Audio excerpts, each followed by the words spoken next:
Hi everyone, today we're going to be having a go at this page in the planner. I'll probably break it up. There are four lovely pictures. I'm probably going to break it up into 4 videos actually. We'll see how the time goes. This is from the this week's planner, and these pictures I think are from How to Draw Inky Wonderlands. I will have to double check that, but I'm going to do this one today. I'm going to use my Castle Arts pencils just because I happen to have them here on my desk and there are some lovely colours, so I'm going to show you a way that we can have a go at this lovely flower. So I'm going to start with the purple. It's a really lovely colour. Just going to sharpen it. I think this is probably one of my favourites from this Botanical set of Castle Art. And what I'm going to do is put the purple here at the top of the plant quite hard and then fade it down to the bottom. And the same on every one of the petals. I'm doing more layers at the top. You can see I'm going back over a little bit, and I'm also pressing harder. I'm going to start pressing lighter now to reduce, and lighter down to the bottom. And again on this one, now these bits I'm going to do green, as if they're a little bit of the greenery showing. And we do, I've got much room down here, but we'll do it like that. I'm going to do this one the same, so it's going to take a little bit of time. Oops, I didn't fade it quickly enough probably, but hey ho. I'm going quite quickly here. You might want to take it a bit more slowly if you're doing it. We're all different speeds. I'm actually finding my pace is really increasing lately with regards to colouring. I'm not sure why. Right, now I'm going to grab my heather purple. Okay, it's fairly sharp, and I'm going to start at the bottom with a hard heavy layer, then gently work up the petal like that, and do the same with this one.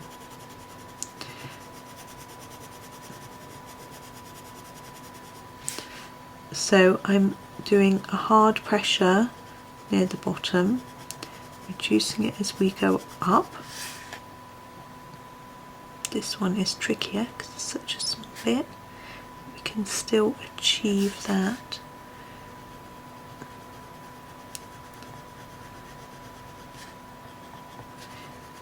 Now the idea of this is to get a pretty transition of colour from one to the other, and we won't just stick with this one layer.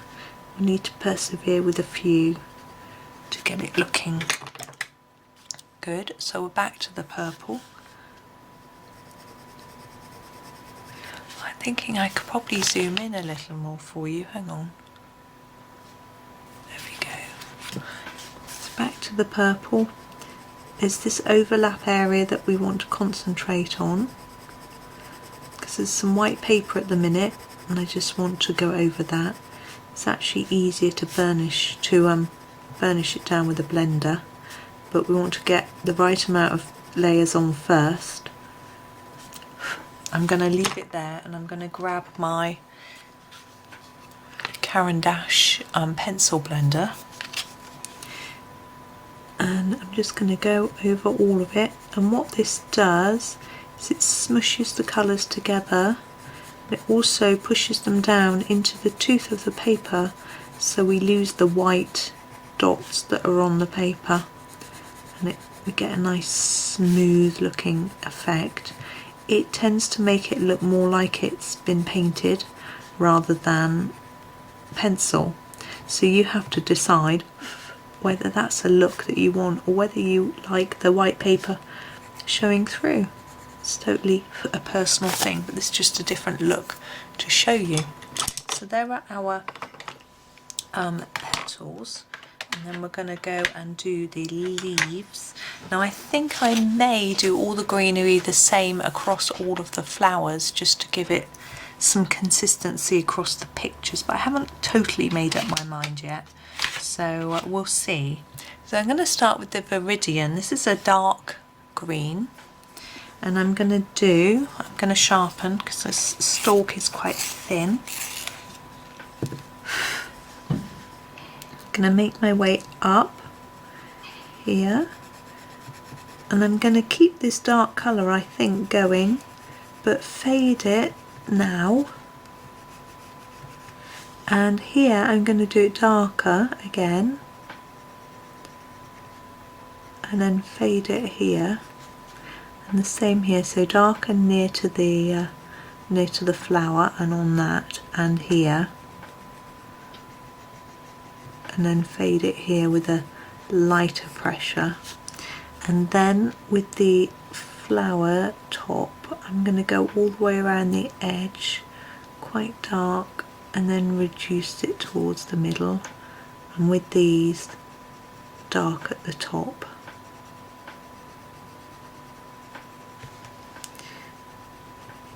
And the same here, and so the same here, dark around the edge and fade towards the middle, and then darker at the top and fade towards the tip.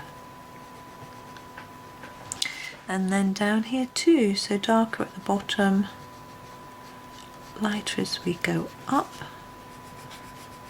It's very simple.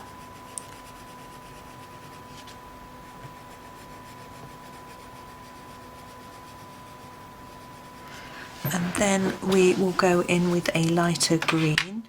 I'm having a look at the selection, and I think this bluey green, the Pthalo green light, will go quite well with the pinks and purples that we've already got on the page.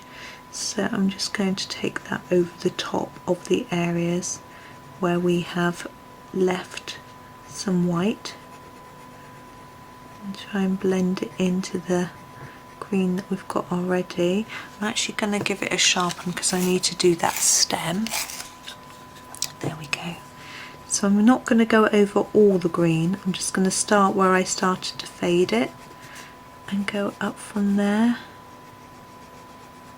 and then we get more of a contrasting colour. We can see the difference between the different layers of colour.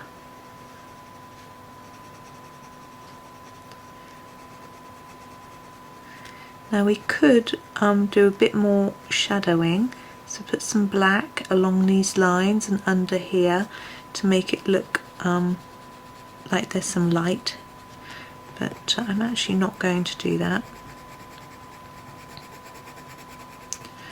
I quite like just seeing those smush colours as they are. I think if we put the shadow in, just might make it dirty them up a little bit because we have to use black. Because I wouldn't always advise to use black, but in this set there isn't anything else. Okay, so we're done with those, and I'm just going to get the blender again. I'm just going to check the tip. I'm going to scribble it on some paper to get rid of the pink, and I'm just going to blend these leaves. Just gives a more finished look, I think. Gets rid of the white paper. It's obviously completely up to you if you like the blended look or not. There are lots of other brands of blending pencil that you can use. This one is just a favourite of mine, but I know some people dislike this brand and prefer others. You can get Derwent, you can get Prismacolor, and they're both cheaper than this one. Staedtler even do a blender. So there we go. Now I'm not going to do a background behind here. I think it jumps off the page with the white. I like it like that. That's just a personal decision. We do have this outside piece to do, and I think I'm going to use the same greens. So I'm going to use my Viridian, but this time I'm going to use a solid layer all the way around of the Viridian to give it a really dark frame. So it's just a matter of going over it and using a harder pressure to get a nice lot of colour from the pencil. These are quite soft, so it's quite easy, I find personally, to get a good bit of colour out of them, but I am heavy-handed, so obviously it will depend on you. You could always, if you struggle to get a really dark layer, you could always use a pen for this, a dark green gel pen or fine liner, even a felt tip pen, as we used to call them. I think people tend to call them markers. We used to call them felt tip pens. Anything like that. Give you a nice solid line. And I think it can sometimes hurt your hand if you're pushing too hard, and especially if you're not used to it. So that can be a good option.